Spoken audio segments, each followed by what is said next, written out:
Hey everybody, this is Rydo and we're back to Borderlands 2. So, we are really close to the end of the game. Here, let's see. Shield capacity. Is that something we can upgrade? What is the one thing that we have that would go to 6.0? Critical hit damage. That's low. Reload speed. That's low. Recoil reduction, that's low. Elemental effect chance is low. Elemental effect damage. I think they're specifically giving me the things that are the lowest. Melee damage, how much is that? That would go to 6. Alright. I'm not particularly certain I'll find a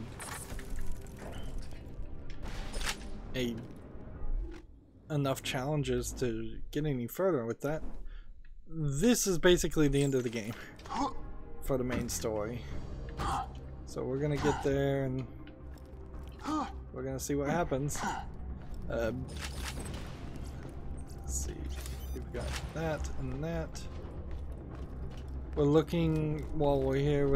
We've got some challenges that center around few things. Apparently those are not things I need to shoot at. This is another one of those areas that is kind of underused. It's a linear path for you to run around and fight enemies on. I'm gonna go down this area in a second and it will we'll run into some new people. That and that.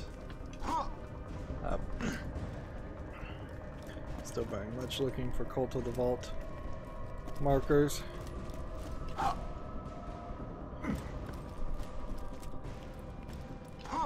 I sneak back this far? Yes.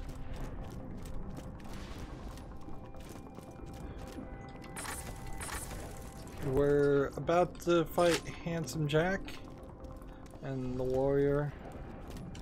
And then that's... And we'll probably get an extra quest after that point, and then that'll... Then we'll just be working on DLC, which I guess we have to go for the DLC and try some of it. I don't feel like I'd be doing justice to the game to say, well, I didn't really like the main story, which is somewhat fair. I feel like the main story is too serious. It's not terrible. I just don't feel like it holds up to the incredible amount of nostalgia and hype I have in my head for Borderlands 1. A lot of games certainly are built around the idea of coming out at the right time, and that's a major factor on why they were successful and popular. Borderlands 1 is almost certainly one of those games that, had it come out a year earlier or a year later at a different time, even a couple months difference in its release, might have severely affected who was playing this online game. And because there's that there may have been an effect on who was playing that would have driven a lot of people to never play it in the first place if their friends weren't playing it. This is quiet, way too quiet. Yeah, I'm fairly certain I even knew people that only were playing Borderlands because of their friends were playing it. Heck, I'm very well would have to think about it, but I may have been one of the people who was only playing Borderlands because my friends were playing it. It's certainly, Borderlands is kind of like a Gamer Bros first-person shooter player's intro to RPG, and in a opposite direction, it is a RPG player's introduction to first-person shooters. This is certainly not super tight, like graphics or anything like that. This is, well, it's not super tight shooting. It's not esports level experiences. You wouldn't have things like second wins and in most first-person shooters.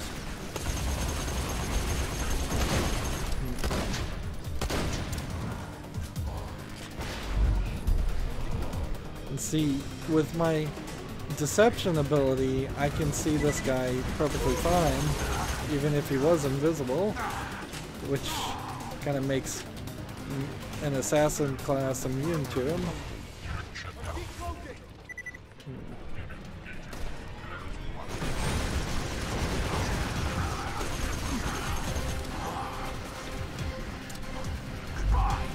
I'm noticing my deception ability is not working greatly right now. I recall that this section of... Seriously?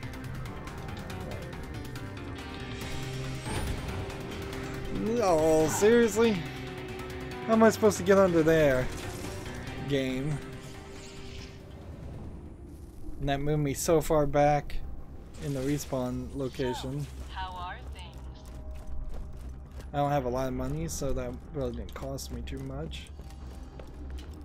The one thing I'm running low on is just the constant grenades that I'm trying to use.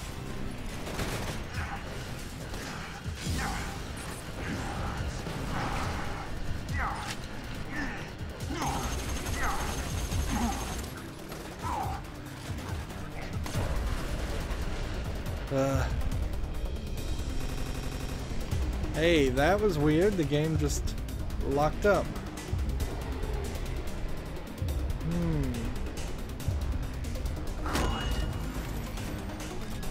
Let me just pause this game for a second. 1 sec. Okay, I'm back. I just wanted to double check and make sure my hard drive wasn't full. I have plenty of space, which isn't always the case, certainly. So I imagine the reason why the game is locking up there is there's too many particle effects for what this engine can actually handle.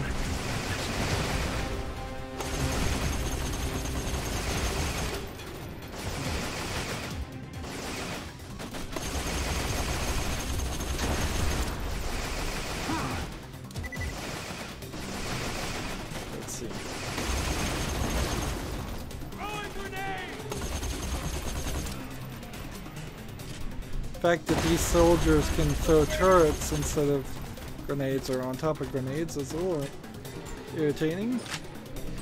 Seems like they have an advantage that as an assassin I don't. Alright. So I guess you were supposed to walk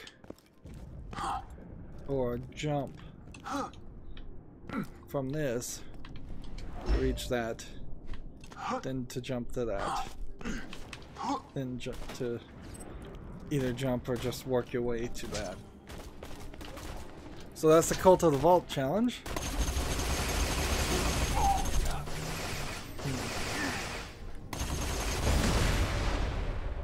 Oh, I killed it. There's no more enemies. So I'm crawling to my death for no reason. Might as well just give up.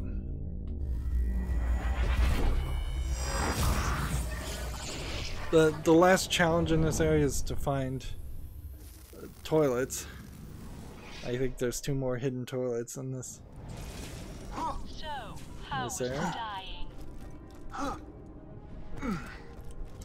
I imagine this door might open at some point after I've made it all the way around, just so that there's a slightly quicker experience, because I wouldn't be surprised if there isn't that's the final respawn station that the game is willing to give you.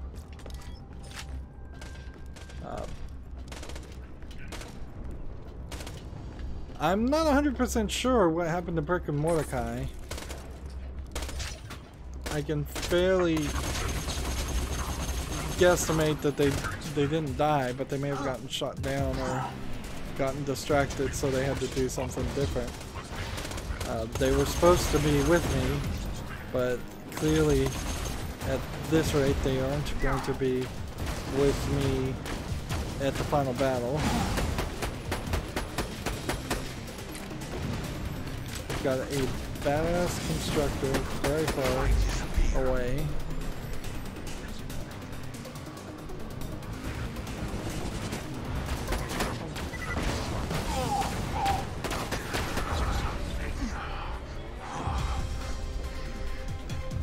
Oh, come on. Oh man, I gotta hit him.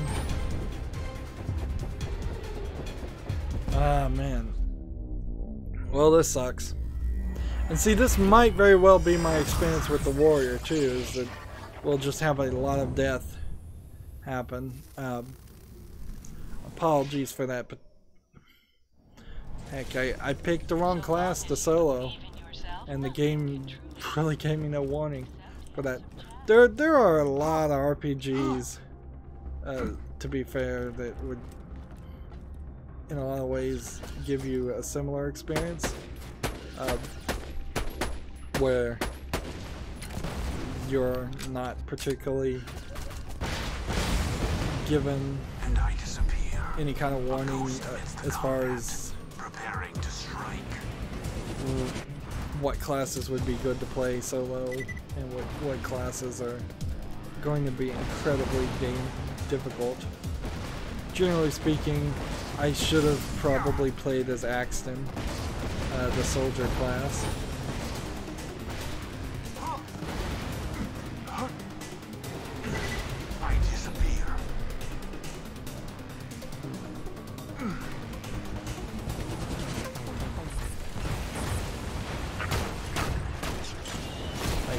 So these guys are everywhere, and they're probably going to continuously spawn. So I was hoping I could open the door over here. Like, this badass constructor is just lasering you.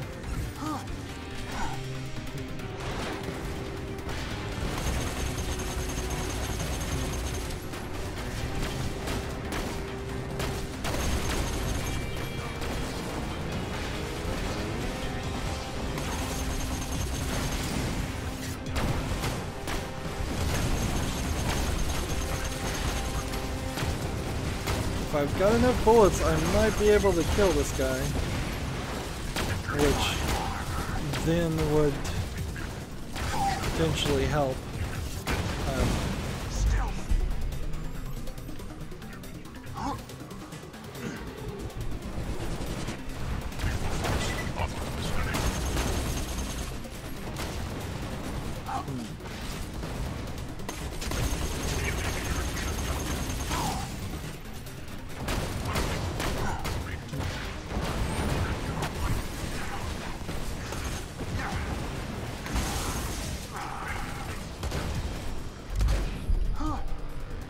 Okay, let's grab this health. Let's run this way.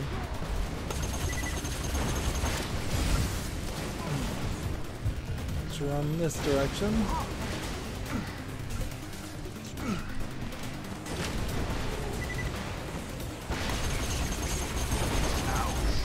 There we go. So with the deconstructor gone, now we can just focus on killing the remaining forces.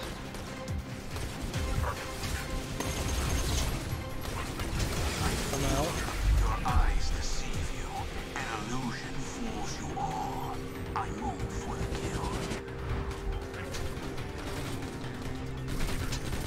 feel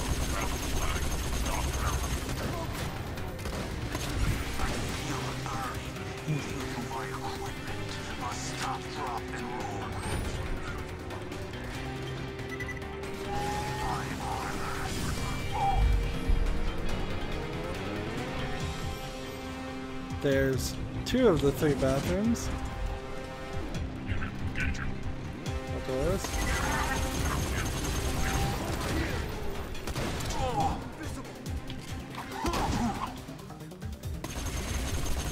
Here we have a semi-invisible enemy.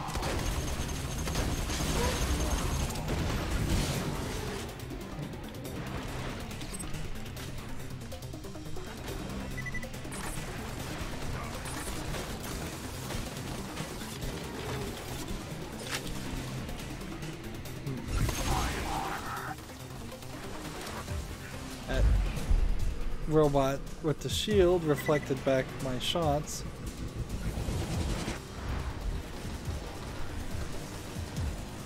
So I kind of just need to wait till this guy goes down so I can kill him.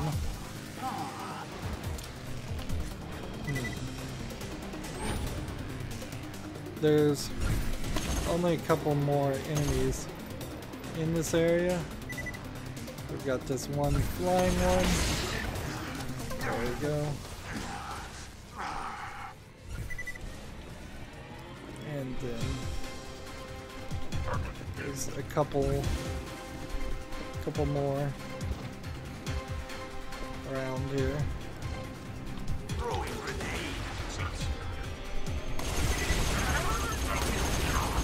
Still fighting a lot of robots.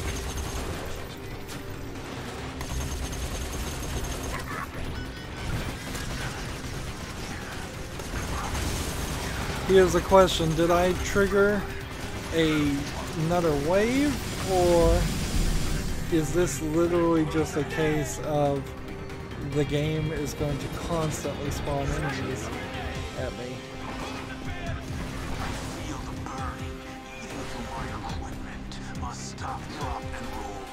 It seems like it's just going to constantly spawn enemies at me.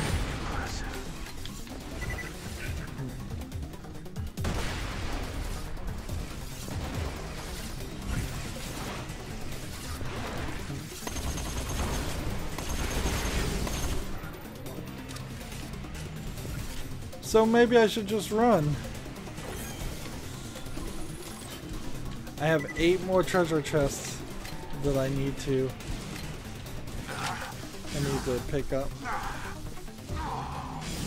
or open to finish that quest.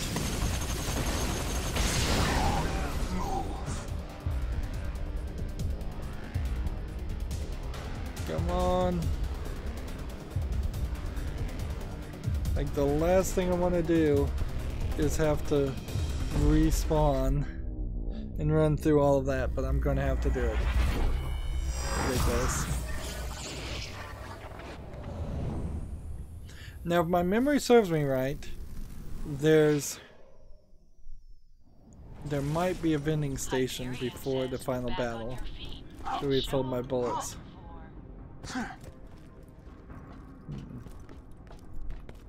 And it's a shame that door did not open, so I still have to run around.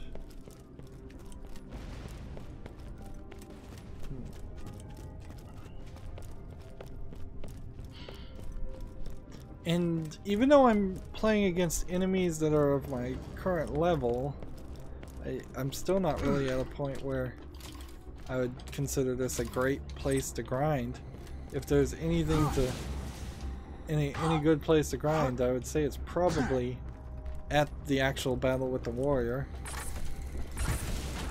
If you can do that, which maybe you can, maybe you can't.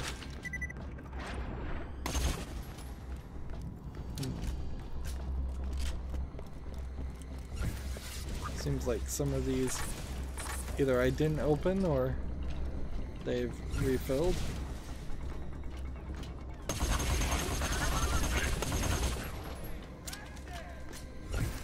You can kind of feel that we're approaching the end of the game because they balanced it rather well with the challenges. Perhaps that is why this game is so long, though, is because they had created certain challenges with nice round numbers, and then they felt the need to put enough content in the game to work with that. See, this is like a level 2 gun, and I am full on guns.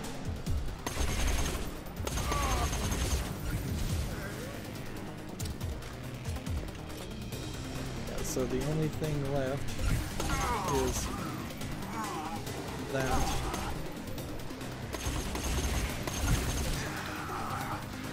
And is it really worth messing with this flying annoyance?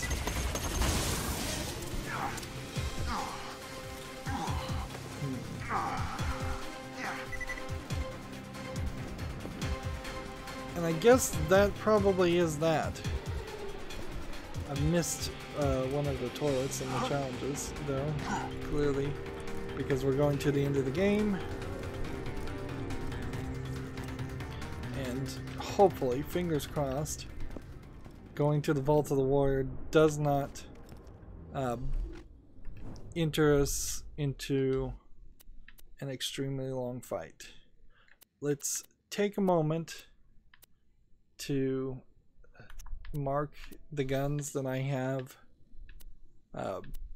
for sale, already for sale, because what could happen when I walk into here is we'll start like a cutscene and we might start the boss fight immediately, and there might be a place to sell items, but it tonally might not be the best entertainment to see me go through all of this after the cutscene is started. So hopefully this will just be a better experience.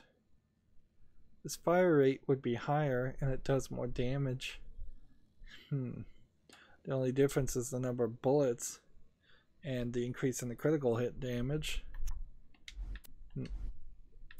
I haven't used any golden keys in quite a while, so there is a level here of we're approaching guns that actually might be worth considering.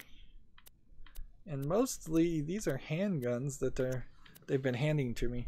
It certainly seems like because I chose assassin class as the class I was going to play, that has changed the drop rates on styles of guns.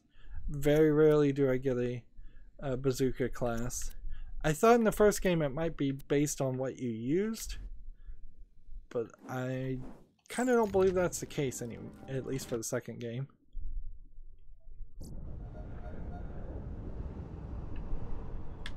And this area, by the way, is pretty much just a small arena area, so we're not gonna see much. You're a plague, bandit. You and your kind have corrupted Pandora with your greed and your hatred. It comes down to me to save this world from your kind. But I'm more than happy to do it. Notice that these iridium blocks are not glowing.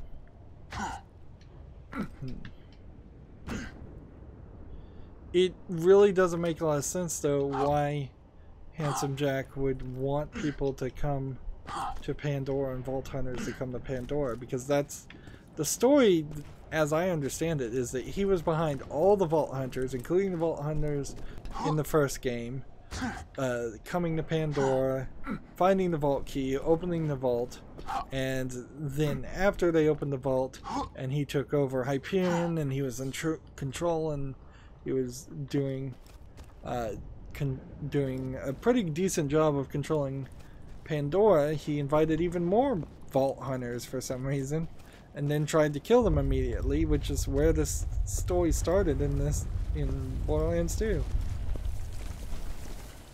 So we have statues of the alien race that we did not see in this game at all, that they're just gone. I'm not sure if they were, I mean, it's possible that they were some kind of organic robots in the first place and they weren't human or they weren't free-thinking creatures. Here's a bunch of lava, which we've seen little bits of that here and there. It's also possible that they were some sort of equivalent of a ghost. So we're having some falling action. Borderlands doesn't really do falling action. I don't think it really needs to. Over there is where I believe we can sell our guns. This bridge feels like it might break. Borderlands also could, for me at least, I feel like it could easily just always be rising action, running and gunning, turn your brain off type entertainment. The equivalent of a like 2-hour long action movie.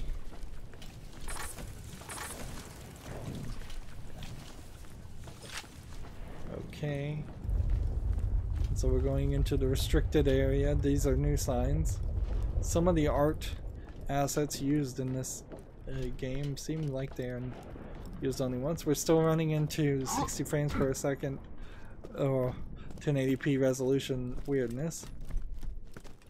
And this one I think is a no return fast travel, so you can leave here, but I don't think you can come back here. So let's see, if we could come back here, there would be a thing called Vault of the Warrior, and yeah, there isn't. So they're really helping you in case you decide that you've made a mistake and you're not ready. When you think murder, think Marcus munitions. A pleasure as always. Caviar We emptor. want to be as high as possible. Tell your friends, Marcus munitions. And I don't really think there will be anything to buy, unfortunately. They just wanted to make sure you had every opportunity so you don't have a awful experience here, which still a good chance that you will have an awful experience. Theoretically, you're going to respawn here. As far as items, I needed to mark a lot more of this stuff for sale. I want all of this stuff out because when everything happens, I'm gonna go ahead and sell this grenade and this grenade mod and this grenade mod and sell all these. When all this stuff happens, I want to have as much inventory space as possible. Like, don't hold on to anything I don't need. Let's see. I'm not going to use that. I'll hold on to that one. I'm going to sell that one. Feeling overburdened by money. So that leaves me with 26 guns I can pick up after the main fight.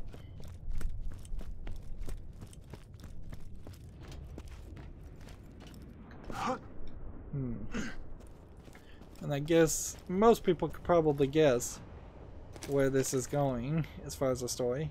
Here we have Lilith being forced to charge it. Here we have volcanic racks, which are a new type of enemy class that you don't see anywhere else. Here we have the Hyperion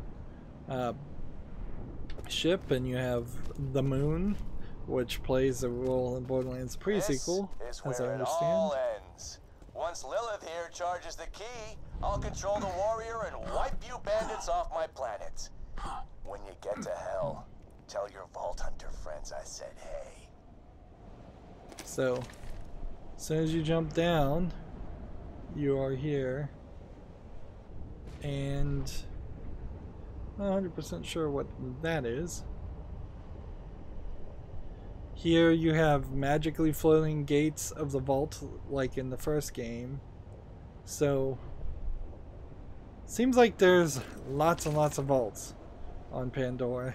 Or at least 2, which is kind of weird.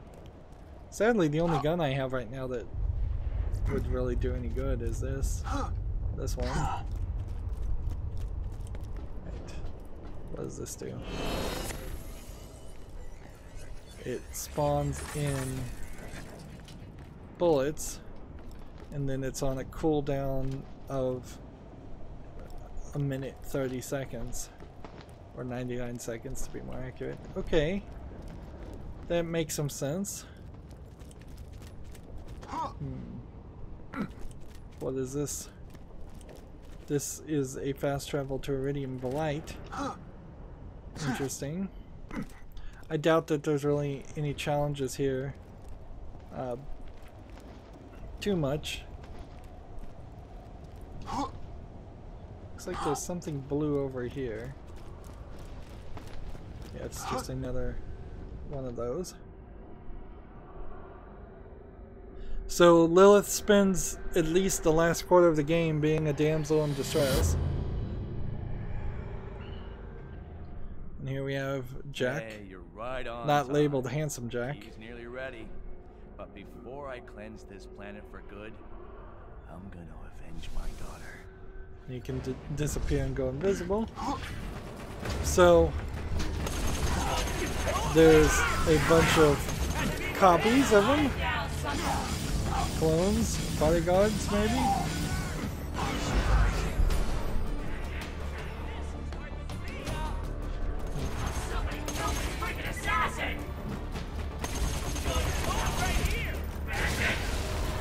So we're fighting Handsome Jack, and he has seemingly laser hands. He seems to scan things on the ground.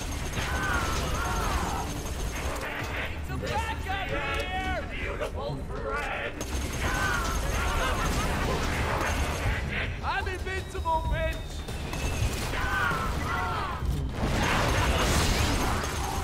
Gotta be careful not to. He's doing massive area of effect styles of attacks that we've not seen anywhere else.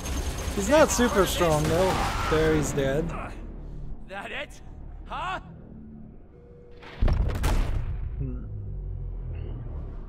No! The key's charged!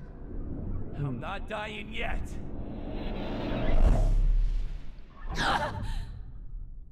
You're too late, bandit! I win! The greatest alien power Pandora has ever seen. And it's mine to control! So the warrior is like made out of stone. Warrior!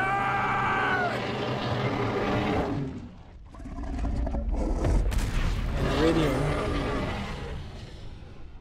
Kill. Alright, so we've got a pile of iridium and things to pick up first. Before we even look up to see what he's doing. Lava's rising! Get to high ground! Okay, the lava's rising, get to high grounds. What is this way over there?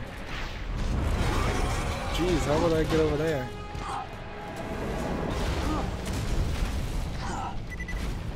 So that was a pretty easy fight. I thought very much that we might run into a more difficult scenario. Didn't really look like the warrior came out of the gate like in the first game. It seems like he came from the edge. Alright, so we've got volcanic chrysalisks, and I'm stuck and about to die.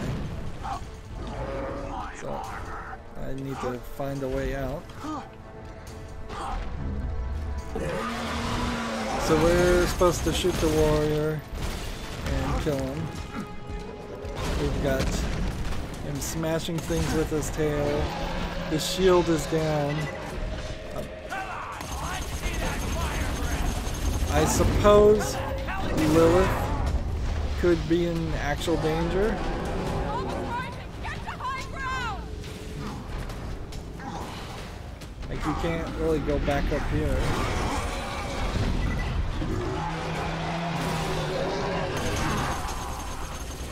And yeah, you just shoot this guy in the mouth a lot. I suppose if you were playing something like this with a rocket launcher and trying to take on the warrior, it probably wouldn't be the best system to try and kill him. Although it seems like it's working just perfectly fine. And fighting the volcanic basilisks is like, they're so slow as an enemy that it doesn't seem like it matters. Jack is asking for my death. I've killed, taken out a third of his health, so if 4 players were playing, this potentially would be dead already. So I don't know if maybe it gets a little bit harder when there's more players. I wanted to kill at least one volcanic rack.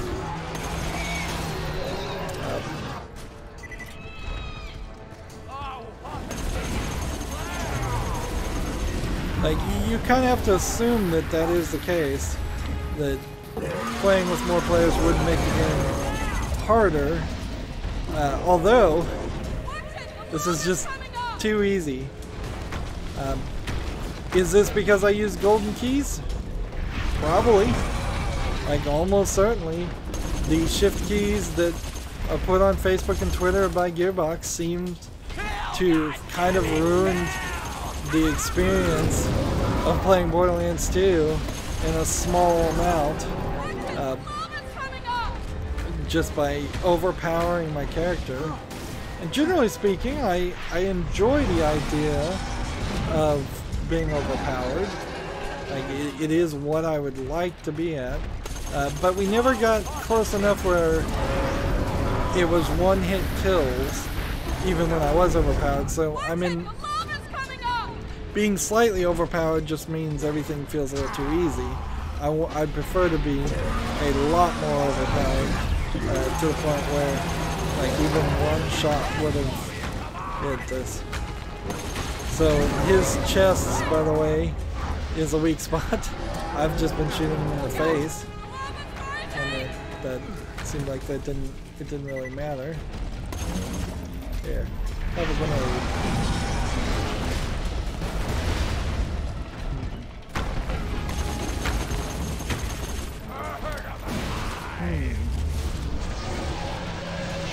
Killing that volcanic chrysalis really didn't do anything.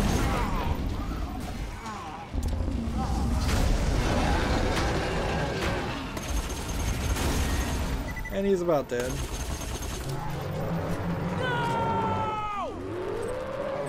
And here goes the iridium. And here goes the guns, which one assumes he's been. I think you killed it. Never hurts to make sure, though. Hit the button on the moonshot console. Alright, so now she wants me to use the moonshot on it to kill. Make sure the guy is killed.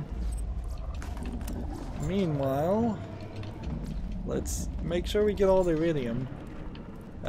Again, 4 players would have been running around if you were playing online, collecting these, making it a slightly better and quicker experience.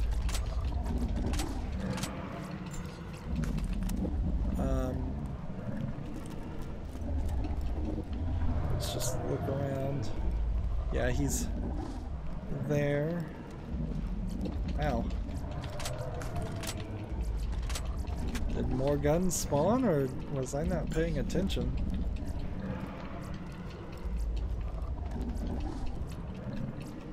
Right. It's like money over here. And this area is apparently not under lava right now, but I don't think that there's a Cult of the Vault or anything here. I guess we should look and see if drop that gun, we'll drop that gun, we'll drop that gun, that gun, that gun. We'll just drop a bunch of these white rarity guns, which probably don't matter. Again, if I could just dissolve them for a smaller amount of reward, I would take that. Certainly. Let's definitely pick up the green ones, and we'll just... There's a bit of iridium.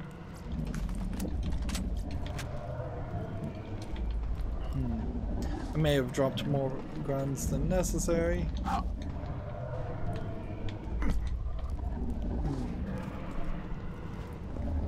And I just want to really make sure I've gotten all the iridium done. And see, it can't hurt you, you can't hurt it. So moonshot. Remember moonshot?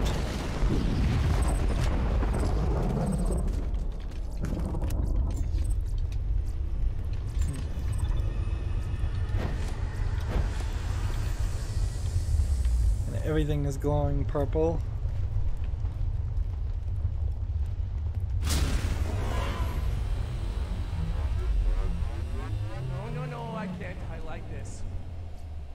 So close, and not at the hands of a filthy bandit! See, I could have saved this planet. I can shoot him. See, I could have actually restored order. And I wasn't supposed to die by the hands of a child-killing psychopath! You're a savage. You're a maniac. You are a bandit, and I am the goddamn hero! And this is just way too serious. The warrior was practically a god. How? How in the hell have you killed my warrior? You idiots. The warrior could have brought peace to this planet. No more dangerous creatures, no more bandits. Pandora, it could have been paradise. Let's see, does he have anything more to say? Hunter. Either you kill Jack, or I'll kill him for you. What's it gonna be? Well, I mean, I could let Lilith kill him, or I could do it myself. Let's let Lilith do it.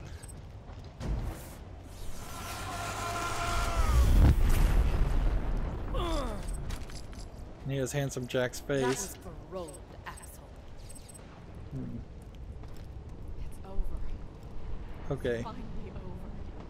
Good going, Vault Hunter. You are a badass.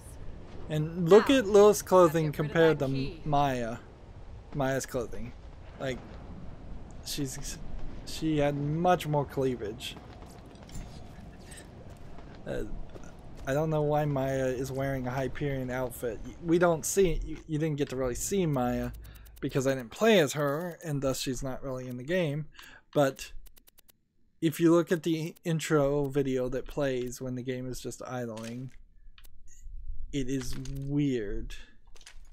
It's just not in line with what seems to be the standard female dress code. Of course, I'm bringing this up now because this is the first time I've even been able to look at Lilith in hours and hours of gameplay.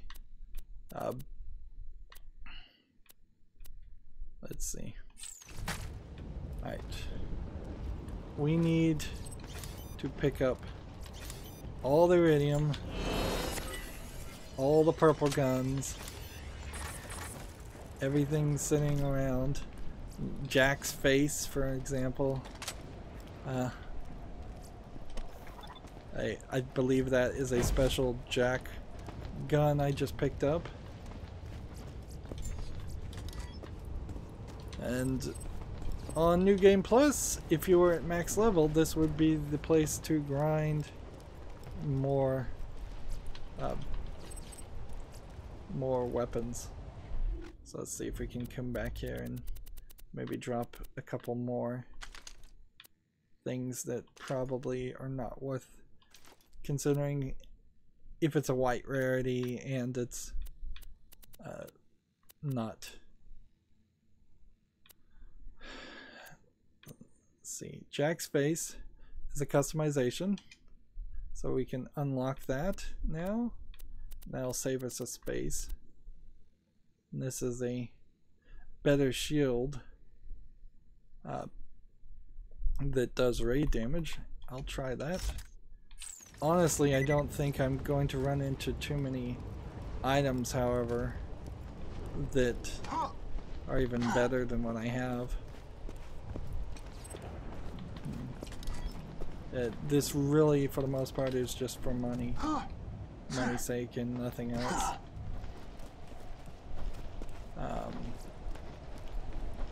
Let's ignore the white rarity gun. Let's come over here and get this blue rarity one.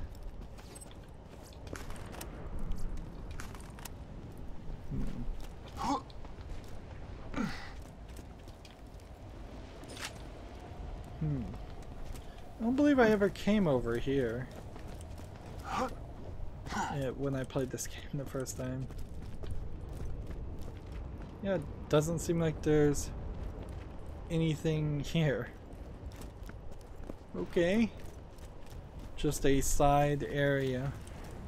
So there's like 3 places I guess the players could have taken up spots and used that to their advantage. I'm full on guns, so the game is not going to hand me yet another pile of guns. That would be ridiculous. It does seem like there is a way to get over there. Yeah, every time I've played this, fought the warrior, I've always stayed in the middle of the map. I've never even thought about coming over to the edges and looking around. I doubt that there's anything here, though.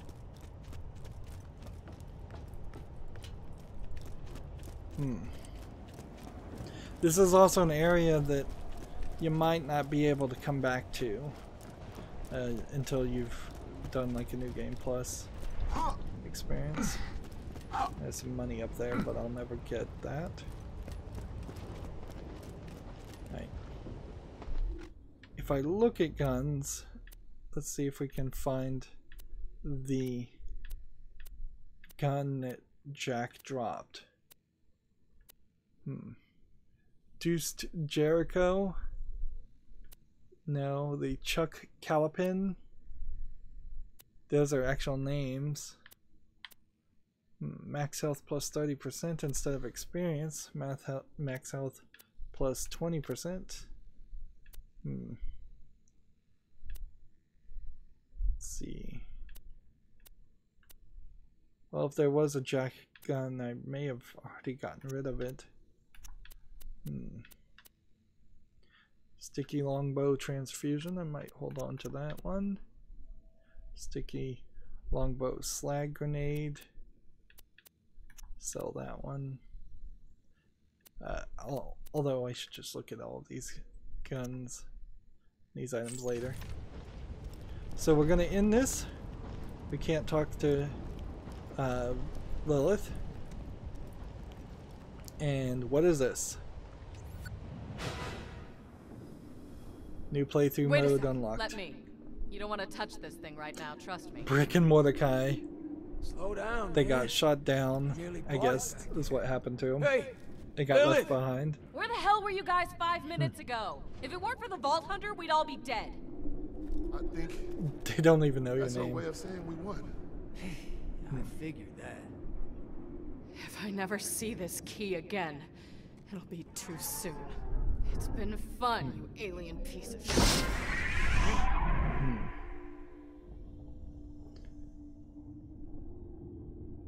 And so you see Pandora and a vault, and then you see other places with vaults. Those vaults? You know what that means. Yeah. No rest for the wicked. Which is the music that was playing at the beginning of on the video at the that plays when you leave the game paused. And so that's the promise. Borderlands 3, at least originally, was supposed to be Border Worlds, where you go to different planets, and they showed, if I'm thinking right, if I just saw it, 4 worlds. The idea of going to 4 different planets and opening vaults, not a terrible thought, certainly, but I'm not sure it really is going to take place like that. Borderlands 3 is quickly approaching the Half-Life 3 equivalent of how long it's taken to be in development, and Half-Life 3 never came out, of course. Well, at least not as of recording. So, if there is a Borderlands 3, which I think there will be, it probably isn't going to live up to the Border Worlds rule. We're seeing little pictures on the side of what happened after this.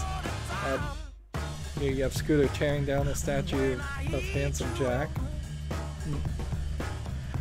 There is this weird love and obsession in Gearbox, or at least in the developers of Borderlands, because Handsome Jack is dead. He's out of the story. He was the bad guy.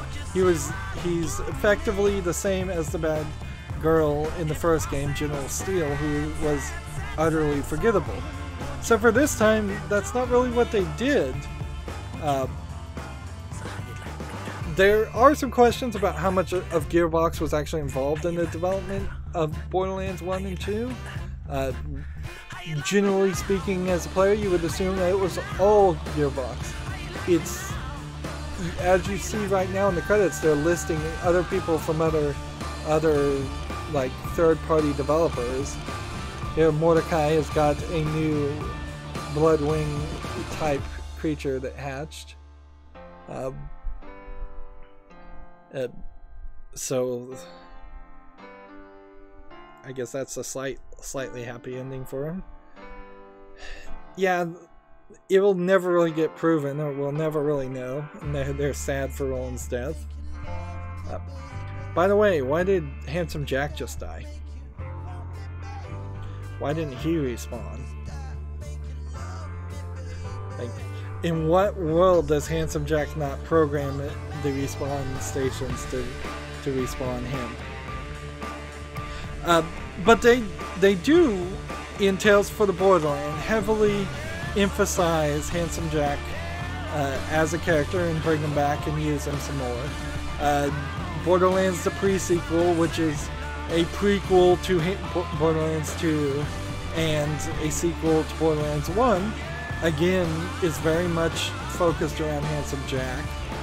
They made a re-release of Borderlands called the Handsome Jack Collection, which I believe was Borderlands 2 and Borderlands the pre-sequel. Although, since this game kind of retroactively puts him as a secret enemy that was never mentioned in the first game, you could probably say Borderlands 1 is also part of the Handsome Jack trilogy. They've really got to get away from Hyperion. In Borderlands 3, they've really got to get away from Handsome Jack. They fell in love with him as a character, and he really doesn't do too much in Borderlands 2. It's just his lines of dialogue, his characterization, definitely struck a nerve when this game first came out, and now it feels like it's a little bit played out. Everybody did. Like, people love Tiny Tina and cosplayer. People love Lilith. People really do not care about the main Borderlands 2 characters. You might get every now and then a cosplayer who will play as Zero, but it was only the Psychos and the Necromancer DLC characters that got on that really had any kind of style to them. And we should go to the character select screen and actually look at what the Necromancer style looks like compared to Maya's. Maya's style is boring. Very, very boring. It seems like there's not too many people for them to even thank. I would have thought for a game that is this long that you would have a lot more credits happening here, but we're already up to the hi moms and hi dads style of thank yous, which usually are at the very end of the game. And even at that, they don't have enough animation on the side to show you different pictures.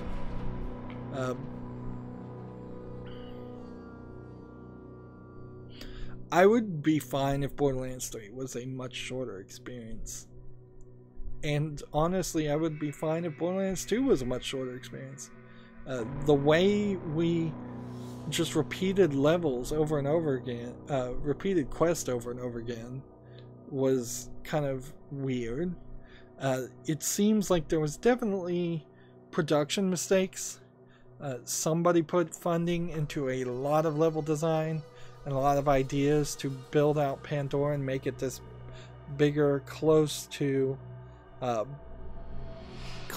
open world game. It feels like they were trying to definitely make an open world MMO shooter game, which even now doesn't exist. I suppose, as of this recording, with Fortnite and PUBG being such a big thing, Borderlands 3 almost certainly has to have some kind of battle royale style of mechanic that you can do as some kind of spin-off game. They tried to do something that was more of a hero shooter like Overwatch called Battlerite,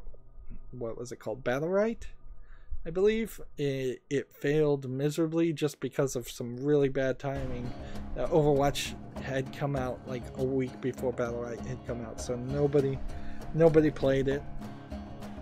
That game was designed in a way to be an experiment for new kind of hero abilities and some crazier heroes, and I imagine some crazier enemies that would show up in Borderlands 3. So hopefully they learn something from that and they can take the art assets from, it's called Battleborn is what it's called, yeah.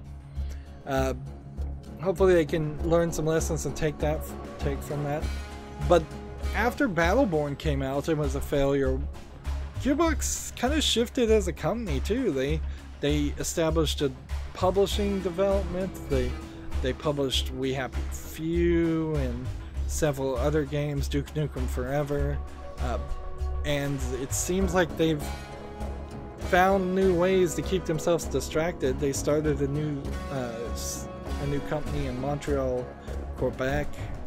So yeah, I don't know what happens there too. I'm really not sure, and when you look at the credits for this game, I'm not really sure that there's even 200 people in Gearbox. On the other hand, here's a crazy scenario. 2K owns the rights to Borderlands. 2K, I believe, is owned by EA Entertainment. I could be wrong about that now. So, if 2K wanted Borderlands 3, they really don't have to go through Gearbox. And sure, the game would feel probably a little bit different if it wasn't through Gearbox, but they could certainly hire any company to make a new Borderlands game. Tales from the Borderlands was almost certainly not a contract between Gearbox and Telltale Games. It was probably a contract between 2K Games and Telltale. And thank goodness for Tales for the Borderlands. I would definitely recommend people play it. This would be the time after playing Borderlands 2 to play Tales for the Borderlands. Tales for the Borderlands also introduces more realistic characters and less fun characters. It makes a lot more sense when you're playing a story-based Telltale game for that to happen.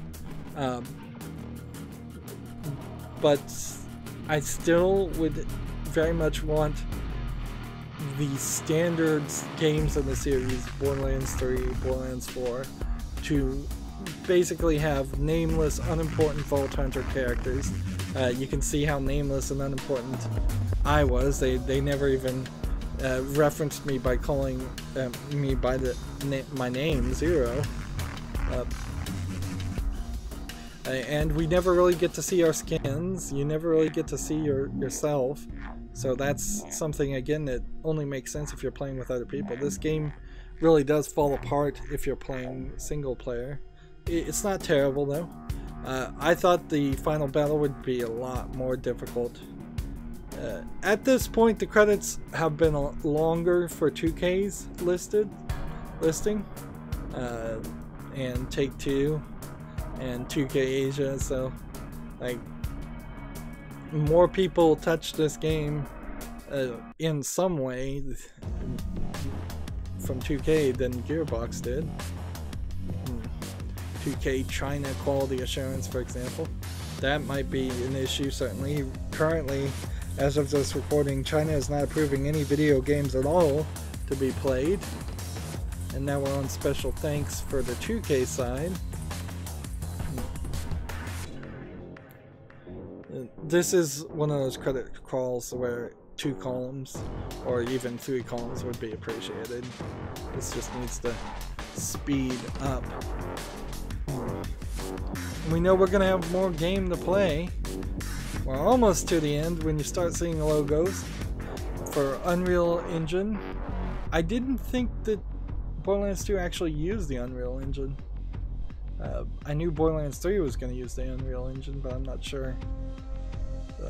I didn't think this one did. Well, a new version of Unreal has come out probably twice over. This may have been Unreal Engine 2, and now we're at Unreal Engine 4. Congratulations, you've unlocked True Vault Hunter mode. True Vault Hunter mode is where the real game begins. You'll fight new, tougher enemies, earn better loot, and gain more levels. You can change your playthrough mode from the main menu. Let's pick up that iridium. Let's see. And Jack is here. And so where are we on quests? We have a Sanctuary Undiscovered quest. And then we've got like DLC to start touching on.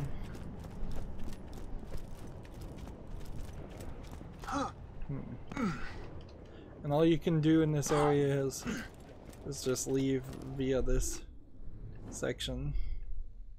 It wants me to actually go this way, but it's just wrong. So let's just see where this loads us. It loads us at the top of this cave, and you're just on the edge,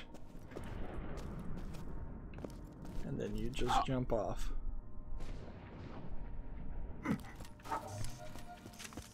And let's see.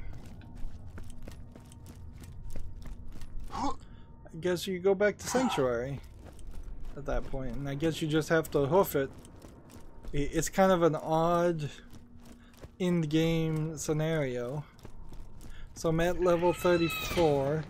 I still kind of feel like I would prefer to put the creature slaughter rounds to a later point. I'd really like to just ease my way through that.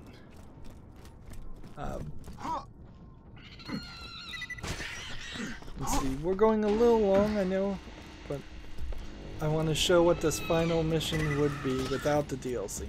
Now, I don't know how in the world you would get Borderlands 2 in modern day without the DLC. Perhaps incoming. There's something attacking me.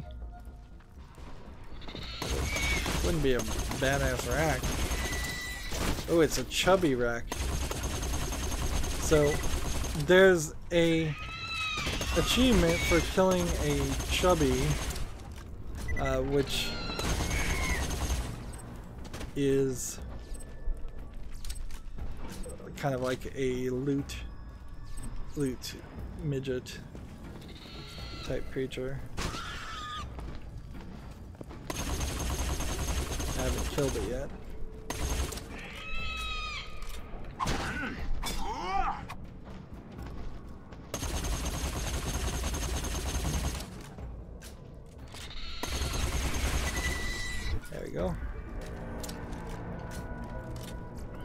So here you have a high rank legendary weapon. Alright, let me just run over here and sell some things, and I'll just come get it. Pick up everything. Feeling overburdened by There we money. go. Some iridium. We've got a legendary chance to drop IED booster when damaged. That's not even a style of gun that we've had, and that was a WTF shield, Whiskey Tango Foxtrot.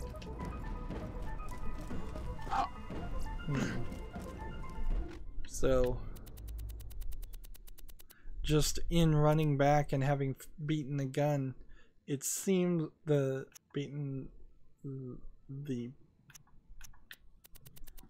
warrior seems to have done something. So alright, fast travel station, where is it? Here it is. Now let's go back to Sanctuary.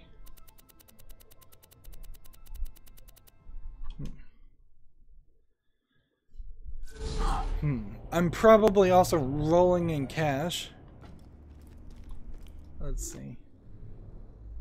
Yeah, 68,000 cash that I would generally want to gamble with. We also have a handsome Jack mask if you want to wear that. And let's see, over the course of this game we've unlocked 9 of 26 heads and 51 out of 95 skins. So you basically would have to play the game twice to get all of the skins for what little they're worth.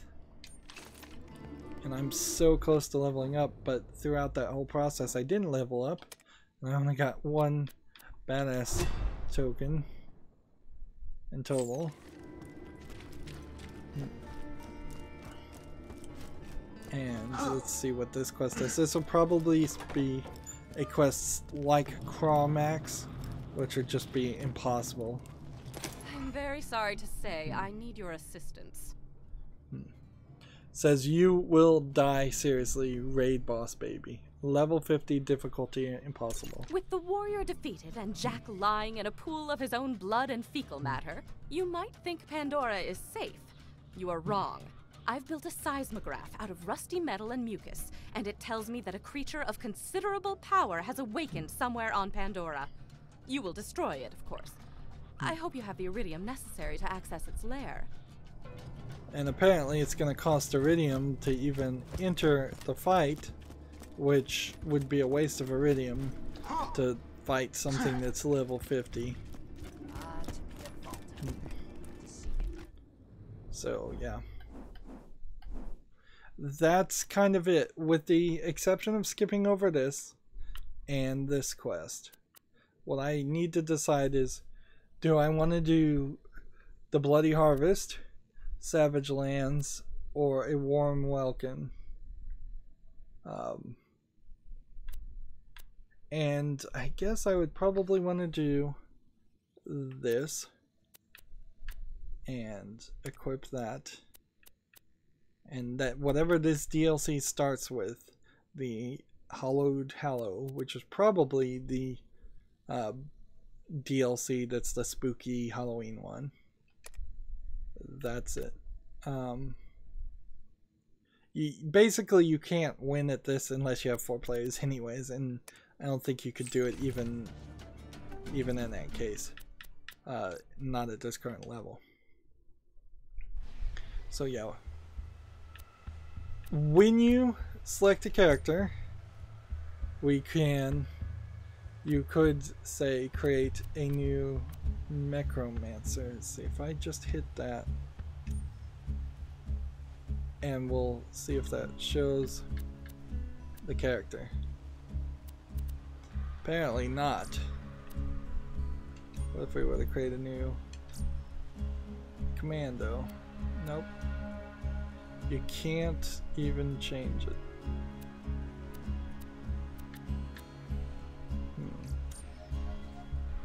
So, we could choose True Vault Hunter mode now, which would, I believe, mean that the game would start all over. Let's see what happens. Yeah. You're just straight up starting the game over from the current level. Let's see. Which Great. This Another is dead Vault Hunter. Handsome Jack's been busy. This was so long, such a long time ago. And I can't even Wait a minute. get out of this. You're not dead. This cutscene. Now I Sorry. can get off this glacier. Claptrap, a metaphorical ship It has feels like it's finally been come 60 in. hours Allow me to introduce since we got myself. to this point. I am a CL4P TP steward bot, but my friends call me Claptrap. Right, am I? Or they would if any of them were still alive, or had existed in the first place. Oh, I've got something for you. Here, take this echo communicator that I totally didn't loot from one of these corpses. It comes with a Class 12 heads-up display, complete with a mini-map. Now, come, friend. Let's get you inside. You can see your health Man, starts pretty low. Now that I've met a mighty boat. So you have all your guns and everything. Still, it all comes with you.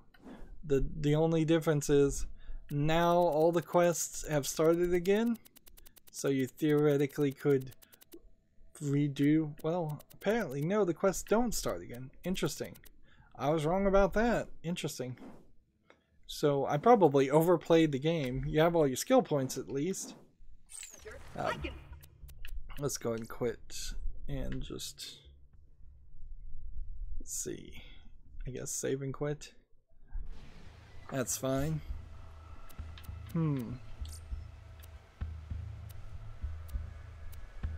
Yeah, and it just doesn't load an outfit to see the other characters in the scene selection. That seems weird. I'm gonna play the game on normal mode and do all the DLC first, because there is some small chance that I would want to come back and play it a second time on True Vault Hunter mode. Now, honestly, I thought True Vault Hunter mode was a new game plus. I thought it was the second new game, Vault Hunter mode, where you could just keep on going and keep on going. I'm not sure if there really is a max level, or if you can just play the game multiple times over. 2 times really should be the maximum that anybody plays this game, though. It's way too long for any of that. And see, we've got, as far as DLC, Borderlands 2 unused pre-order DLC 1, 2, 3. Apparently that's not even installed. I guess maybe I should look at this and see if there was some things to install. As far as real DLC though, you have Captain Scarlet and her Pirate Booty. You have Creature Slaughter Dome, which I guess that was extra. The Creature Dome is not downloaded. Some of these are just not downloaded. It's weird. They might not be on Steam, or they might be redundant. Let's see. Sawyer Hammerlock's Big Game Hunt. Tinatino's Assault on Dragon Keep. I will say that DLC is the one I want to try and do last season pass. The Necromancer Beastmaster pack, the Gunzerker Greasy pack. And I'm hitting A and it's trying to pop up Steam's overlay, and I have Steam's overlay installed, disabled. Ultimate Vault Hunter Pack 2, Digistruct Peak Challenges adds 11 more levels to your character growth, a new legendary gear, and a challenge to raid on Destruct Peak. Some of this DLC probably would never get up to it. So this pack 1 gets you up to level 61. This one gets you up to level 72. So 72 would be your max level. These other packs are not getting described. Just a ton of DLC in this. Although, to be fair, I don't think that too many people got ripped off on the DLC just because the way things happened, and most people would have bought the game later on or in a golden what would you call it, a season pass ultimate version anyways. I doubt you could buy many of these. Honestly, if some of these DLCs aren't purchased by me, like these, I couldn't really care enough to check or purchase them. Well, that's it for the main game. We're a little bit long. I'm hoping that there's really not a lot to say here, but I'm hoping what happens now is that we can jump into the DLC and have a much more fun experience. We're no longer dealing with Roland's death and all of that, although one of the DLCs I know actually is directly around that.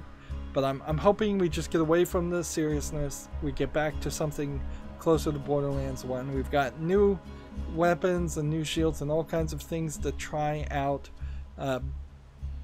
on the DLC and things to work on.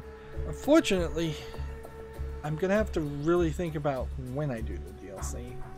I probably need to take at least a week's break between this before I even start to think about doing the DLC and work on a different game.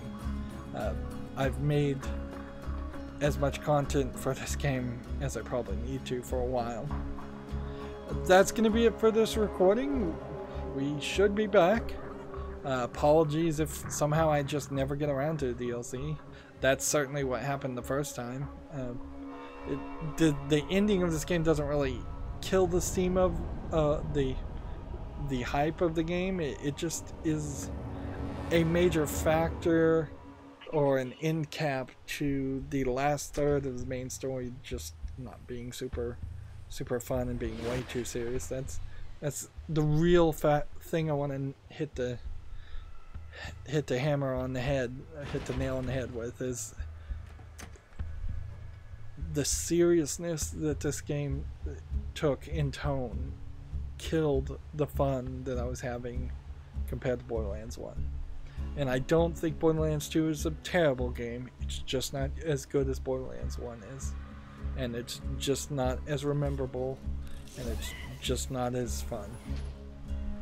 That's going to be it for this recording. As always, if you want to friend or follow me on things like Twitter, Tumblr, Google+, Steam, or Battle.net, all of those links are down below in the description. I also ask that you like this video, share it with your friends, comment, and watch every second of all my videos, because all of that stuff tells YouTube that my videos are worth watching. And if you want to support me, there's two ways. You can friend me on Steam and gift me a game or a gift card, or you can just support me through Patreon direct. Thank you for watching. Have a good evening.